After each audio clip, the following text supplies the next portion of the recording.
What type of package would it take to acquire Matthew Stafford in a trade from the Rams? I'll tell you coming up next on the Locked On Browns podcast.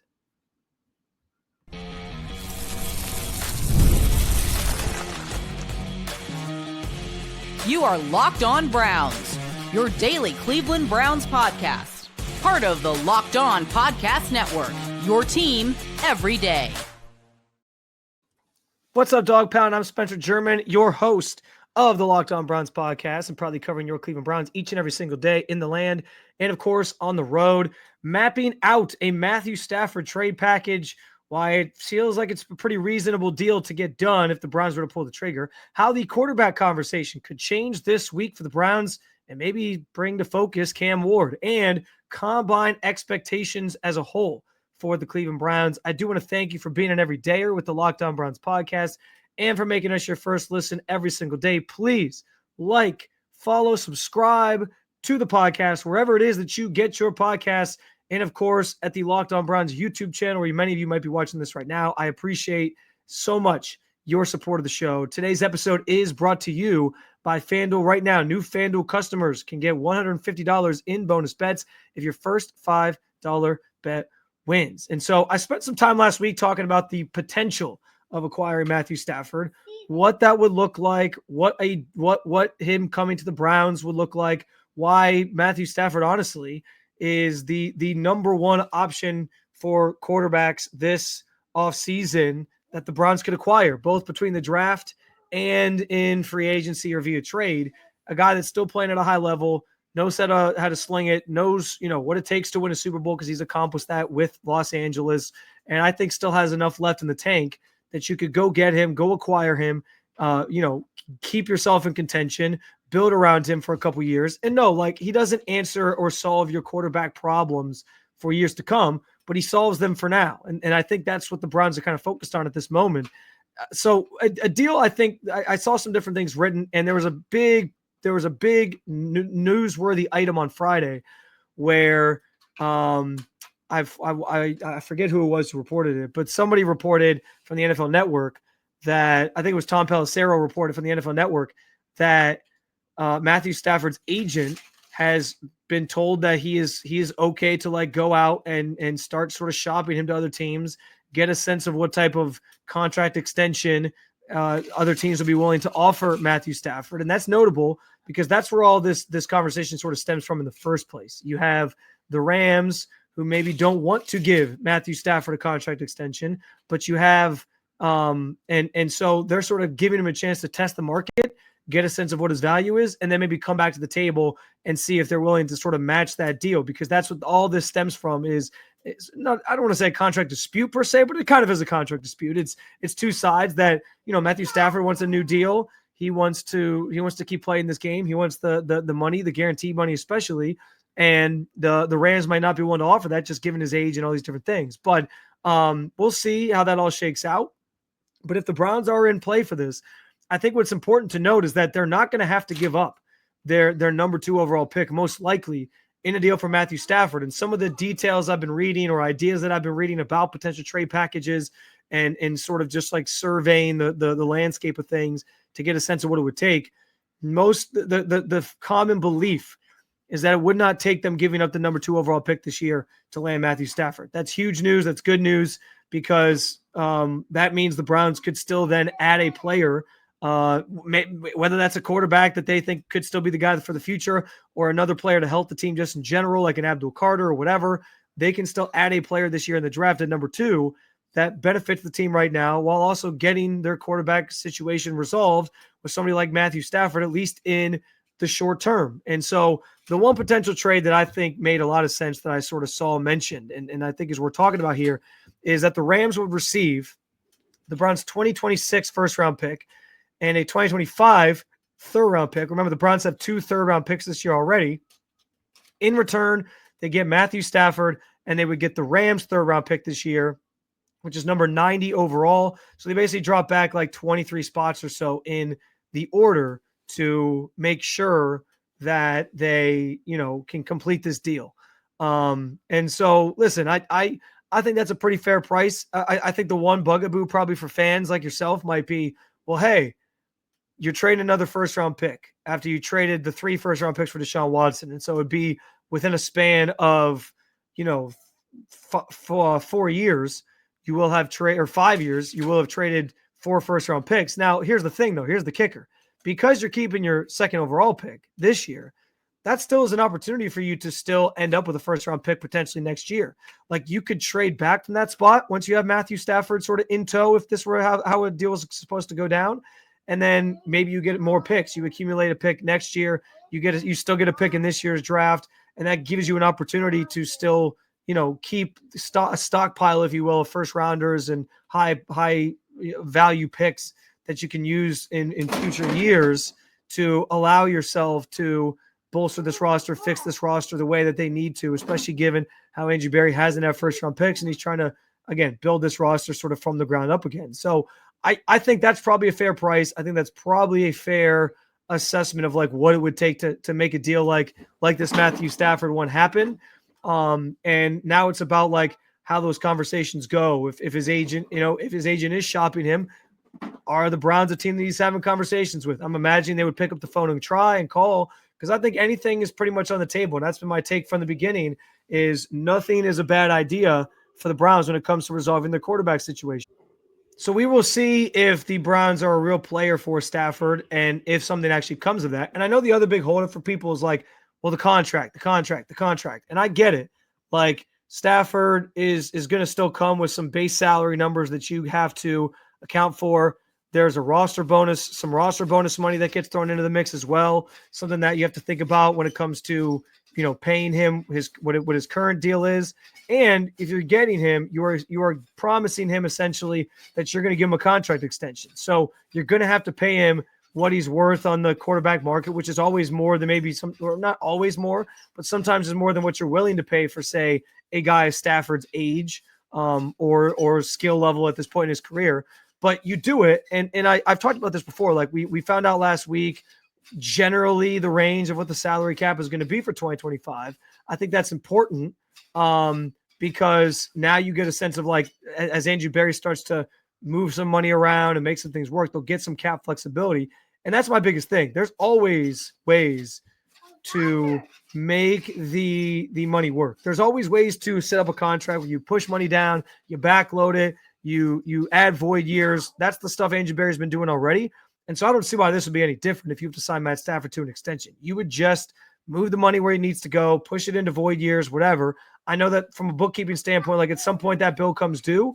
The Browns don't seem worried about when that bill is going to come due at this point. They have proven and shown that they are willing to spend, that they are willing to make the money work and just do what they have to do right now to make it happen without worrying too much about the consequences later down the line. And frankly, for Andrew Berry's sake, like, he might not even be here to deal with those repercussions. So I think, like, if you're doing a deal like this, you just make it happen. You make the money work. There's always ways to make the money work, and we'll see if it's a realistic option for the Browns. But the fact that they wouldn't have to give up the number 2 overall pick is key here. I didn't think they were going to have to do that anyway, because obviously, Stafford at this point in his career is not like Matt Stafford in his prime. It's a different guy. But yeah, like, there's optimism there in terms of, like, getting a deal done, the opportunities that still come from that if the Browns were to pull something like that off, like the package that I laid out. And I think it could make a lot of sense for Cleveland to go after him and try to make him their quarterback for 2025 and at least maybe the next couple years while they sort out what their future quarterback situation looks at a later date. In the meantime, speaking of figuring out the quarterback situation at a later date, they could draft somebody at 2. That still could very much be in play, especially if the Matt Stafford thing doesn't come to fruition.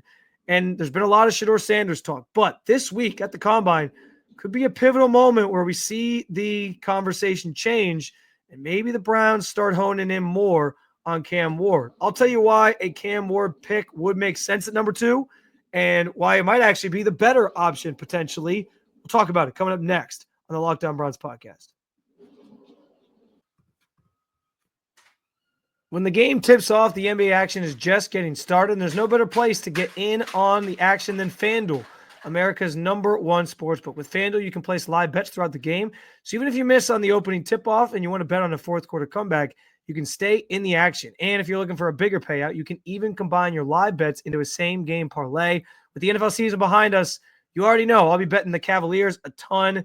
They're the best team in the East, one of the best teams in the NBA. They could be in line to win the entire thing. So get those futures bets in if you so please and try to win some money. Plus, the FanDuel app is super easy to use. And when you win, you get paid instantly. Right now, new FanDuel customers get $150 in bonus bets if your first $5 bet wins. Just visit FanDuel.com to join today. That's FanDuel.com for your shot at $150 in bonus bets. Make every moment more with FanDuel, the official sports betting partner of the NBA. All right, so Combine week is here. I do want to talk about just expectations for the Browns in the week ahead because there's a lot that could happen, a lot that could unfold, a lot of different storylines and news that could come down. So we'll talk about those things more at large coming up. But I do think one of the biggest things I'm focused on this week is the quarterback conversation at number 2 with the second overall pick that the Browns have and how maybe things shift or change in the days ahead. There's been so much noise surrounding Shedeur Sanders and the Browns.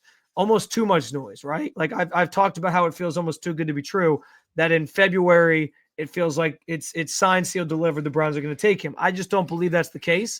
I don't think that this juncture, they for sure know what they're doing. And part of that is like, there's a team picking ahead of you. So how could you possibly know? But there is a world too, where like maybe the Titans trade out and somebody trades up and takes Shedeur or Cam. There's a world where the Titans stay put and take somebody. There was the quote, about, if there's a generational talent at 1, they're going to take that player. Maybe that was suggesting it was Travis Hunter. Maybe that was suggesting it was one of these quarterbacks. Who knows? But I think those things are notable in terms of like how this board's going to just fall, even with just one team ahead of the Browns, to sort of set the foundation for what the Browns will actually be able to do. And so as much as there's been talk about Cam or about Shedeur Sanders, it's interesting because I have said that I think Shedeur is the best fit for Kevin Stefanski. But that doesn't mean, like I've also said that I think Cam Ward is the better prospect. He's got the size, he's got the what you're looking for. He's like that prototypical NFL style quarterback. He's got the traits, he's got the physical talent, he's got the very, very strong arm, which is something this past week Daniel Jeremiah, NFL draft analyst, talked about being a reason why he actually mocked Cam Ward to the Browns in his latest mock draft, because he used to scout in the AFC North, and he knew that, or he knows that arm talent and arm strength is something that these teams prioritize, especially, cold weather games late in the year, very gritty physical division. He thinks that's a trait that the Browns ultimately would value over some of the things that maybe Shedeur does in taking somebody like Cam Ward. Now, there is an argument to be made that won't matter much in Cleveland once the Brook Park Dome is built. Weather won't really be so much of an issue in Cleveland anymore. But still, the rest of the division still plays outdoors, and so that is important. But the larger point still remains, like, I think Cam Ward's the better prospect in terms of he seems to me to have a higher ceiling. He's got the skills and traits that you look for. Like, NFL teams salivate over what he brings to the table, especially the arm strength that he has. Even though I think Shedeur is the better fit for Stefanski's offense, Ward has that untapped potential factor that, I think if Shedeur comes in right now, he could start immediately and, he can operate within the structure and do it at an efficient level and do some nice things. But Cam Ward, if he can operate in the system enough, you could then unlock another level with him where he takes your team even further over the top. And then you're talking about a guy that maybe is on par with the best quarterbacks in this conference and in this league and helping you win Super Bowls. So that there's an intriguing part of Ward's game that feels like he's got more he's got a higher ceiling to potentially reach than Shedeur. That makes me wonder if he's there too, and you're sort of stuck between the two. As much as I think Shedeur is the better fit for Stefanski's offense, yes. But as much as I think that's true, I also think there's a world where you take Cam because he's got the higher ceiling. And in the NFL, if you're taking a quarterback that high, you might as well take the player that you think is the better talent or going to be the better talent or projected to be the better talent. Now, this is me speaking. We don't know how the Browns are grading these two guys, and that's why I think this week is important. Well, when we talked to Lance Riesland last week, he mentioned that Shedeur is the safe pick. He's the one that you kind of know what you're getting. You kind of know what you're signing up for. There's less bust potential, I think, with Shedeur, if that makes sense. And so I get why, the safe pick is maybe intriguing because then it feels like you're not going to completely botch a number 2 overall pick overall, and that your team at least has some hope there. But if you're going a quarterback at 2, like, you should be wanting to get the guy who has the chance to be the best player, the best quarterback. And maybe that could be Shedeur. This is not me trying to say, or this is not me trying to poo-poo Shedeur. This is not me trying to say that Shedeur won't be a great player. It's more so just a statement of, like, I think Cam, again, has that ceiling to eclipse what Shedeur can be, and get maybe and has the best chance to be on par with some of these great quarterbacks in the league. I mean, like, I don't know if it's a perfect comp, but, like, you think about Josh Allen a little bit with him because he's kind of that risk taker. He'll make some plays that could be problematic at the NFL level. That's been Josh Allen's career up until this past year, where he really cut down the turnovers, and he's kind of coached that out of himself. And I've said that's my biggest concern with Cam Ward is, he fumbles the ball. He didn't lose all the fumbles he had this year in college, but he does fumble it a lot. He puts it into some tight situations, throws the ball into some tight situations that maybe you wouldn't want him to. But again, if Kevin Stefanski can get him locked into a system and can get him playing in structure, that Sandlot mentality he has, where then he can improvise and make some plays on his own, that Josh Allen also sort of has, which is why I kind of use that as a comp. But it's not apples to apples. Again, I'm not trying to say Cam Ward's going to be Josh Allen, but you have a player like that. And, like, that's where, again, you unlock that next level. Like, yes, Shedeur's intriguing because he can play in the system, and then you kind of know what to expect from Stefanski's offense when he can play in that system. But somebody like Cam Ward could play, if he can play in the system and you can get him to sort of buy into what you're trying to do, and he can operate in the structure, then it's like sky's the limit when you throw in the fact that he can also do some things on his own and get creative and get you out of sticky situations. That's what I like about Cam Ward. And so it might make sense if both quarterbacks are there to go Cam Ward. That conversation could change in the coming weeks. I also think, too, like, if you're Jimmy Haslam, the owner of this team, yeah, like, maybe Shedeur is the best fit for Kevin Stefanski's offense. But if this team is bad next year and you end up just cleaning house and moving on and finding a new coach and GM, you want the quarterback that has, I guess, more upside anyway, or more potential, because that means, like, the next coach could maybe get some stuff out of him. Now, the other big thing with Cam has been one of the comps I've seen, I don't want to say a lot, but a little bit, throughout my studying of his game and what some of the true experts are saying, is that he's been compared to Deshaun Watson back in 2020. I know Lance brought that up last week when we talked to Lance Rise on the Cleveland.com. I mentioned him earlier. And I think anytime you hear Deshaun Watson, it's going to be an alarming thing. This fan base, I get it. You have PTSD from anything Deshaun Watson at this point because of how bad that was. But again, if you're getting 2020 Deshaun Watson, there's no guarantee it's a rookie. That's what I think that's what the Browns are hoping to get, right? But if you can get him to play within your system too, Stefanski's system, I mean, that's even better. Because that's the thing that it seems like derailed this relationship the last couple of years, is other than the injuries. But it's been the fact that he just couldn't play in Stefanski's system. They kept trying to change things for him, didn't work out, and we got the disaster we got this past year with him at quarterback. So listen, I get it. Like, you hear Deshaun Watson in 2020, and there's a hesitancy there because Browns fans, you were promised Deshaun Watson in 2020 the last 3 years, and it hasn't come to fruition. So I get it. And it's a rookie, so you just never know. So I get maybe not wanting to sign up for the risk of that. And that's why I think Shedeur is the safer pick. You kind of know what to expect with him, and that's sometimes is a valuable thing. But if the Browns are sitting there too, and if the Titans pass on a quarterback or they trade back or whatever, and Cam Ward's there, and actually, like, I can see a path where they take him, and a lot of that would revolve around the idea that, like, you're taking the guy that you think has the chance to be the best in this class, regardless of system, regardless of some of the flaws in his game. And as I've said a dozen times already, you have to leave room for a player to potentially get coached up at the next level and improve. And I think, Shedeur deserves that latitude. Cam Ward deserves that latitude. Any of these guys deserve that latitude. And so I could see a scenario where the Browns do take him, and honestly, there's something to be said for, like, that might be the best option. Because again, if you're swinging big for a quarterback at 2, you want to get the one that has the best chance to be great. And I do think that's Cam, even though I think Shedeur Sanders could potentially get there as well. I think Cam just has a different level or a different ceiling than Shedeur does, if that makes sense. Speaking of the combine, expectations, other than just the quarterback conversation, things that we could see play out this week. I got some big headline, big ticket items, if you will, to keep in mind or be ready to hear about this week in Indianapolis. We'll talk about it coming up next on the Locked On Browns podcast.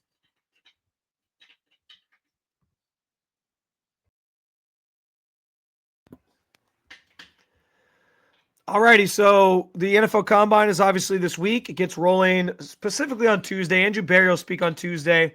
You got Kevin Stefanski on Wednesday. They both speak at 1 o'clock on their respective days. And then you get into prospects Wednesday, Thursday, Friday, Saturday. You get these prospects all speaking. And then, the weekend stuff is other workout stuff. But I will be in Indy covering all this stuff. It'll be interesting to hear, again, how the narratives maybe shift around quarterbacks. And this is where I think conversations really start heating up when it comes to potential, trades and things that teams are trying to negotiate and rumors about players that draft picks that players or that teams are linked to. So it'll be very interesting. But from a Brown standpoint, I think there's some bigger ticket items to be paying attention to be listening for, things that could come down this week. And the number one, I start, and this is aside from the quarterback stuff. There's going to be a ton of quarterbacks who speak this week, and they're going to get asked the question like, have you met with this team? Have you met with that team? Have you met with the Browns? And they're probably all going to say yes. You're going to hear that the Browns have met with a lot of quarterbacks. I don't think that's necessarily breaking news. Listen for how, if they're asked, how were those conversations or what did you talk about? Like, that's the type of stuff that I think is more valuable in those than just finding out they met with teams. Because I do think the Browns are going to meet with just about every quarterback at the Combine, especially Cam Moore. Now, this is going to be one of their first times to interface with him. So that's a pretty big deal. But aside from the quarterback stuff, and specific to the draft, the Myles Garrett trade request has to be the number one item I think that you're paying attention to. This is the first time Andrew Berry and Kevin Stefanski are going to get a chance to speak about it since he went public with his trade request. We know that the team already knew about it behind the scenes, but this is now the first time that he put it out, since he put it out publicly, that they're going to get a chance to speak on it. I am guessing that they're going to keep it pretty close to the vest, go by the book when it comes to their responses. They're usually pretty measured with that type of stuff, so no surprise there. What I think is going to be interesting to listen for, though, is any reports, anything that comes out of Indy about how, Andrew Berry maybe is softening his stance on trading Myles Garrett. And there's rumors that this is what a potential package could look like, or there's a team willing to offer 2 first-round picks, and the Browns are listening. There will be reporting. There will be storylines. There will be rumors that sort of percolate out of the streets of Indy. The streets will be talking, and that's the stuff that sort of sets the tone for like what direction the trade request could go from here. So just keep an ear out for that. Listen for that stuff. Anything I hear, I'll certainly share as well with you. But that's I think a big part of the conversation now moving forward is what this thing kind of looks like and how this kind of unfolds for Myles Garrett and the Browns moving forward. And if the Browns ultimately do decide, hey, we are willing to move on from Myles. I don't know that that's going to be the case, but those conversations kind of start here. I also think we are likely to get our first. Last year at the Combine, Andrew Berry, there was a story that came down about one of the first contract restructures Berry had done of the offseason to kind of get them back under the salary cap and create some flexibility ahead of free agency. Free agency is a little over 3 weeks away. March 12th, it's coming up quick. And so if they're going to have an opportunity to sign anybody in free agency, they need to get back under the cap. And so to do that, they're going to rework some deals. They're going to add some void years. They're going to kick some money down the road, as Andrew Berry always does. And, the names that are involved in that, the players that they shift and move, that'll all sort of bear itself out. I wouldn't be surprised if it starts with Deshaun Watson. Rightfully so, right? He's got the massive amount of money still guaranteed. They restructured his deal a little bit in December to sort of set the stage for something bigger where they could actually then move the money into later years. So we'll see what all that looks like. I wouldn't be surprised if a Deshaun restructure comes down this week. I wouldn't be surprised if there's some other players involved in that conversation though as well, and others who get their money sort of restructured to create some cap space. So we'll see what all that looks like, but that is something that I also have my eye on this week as far as the Browns are concerned. I also would expect that maybe we get some sort of update or at least initial commentary on what training camp is going to look like this year.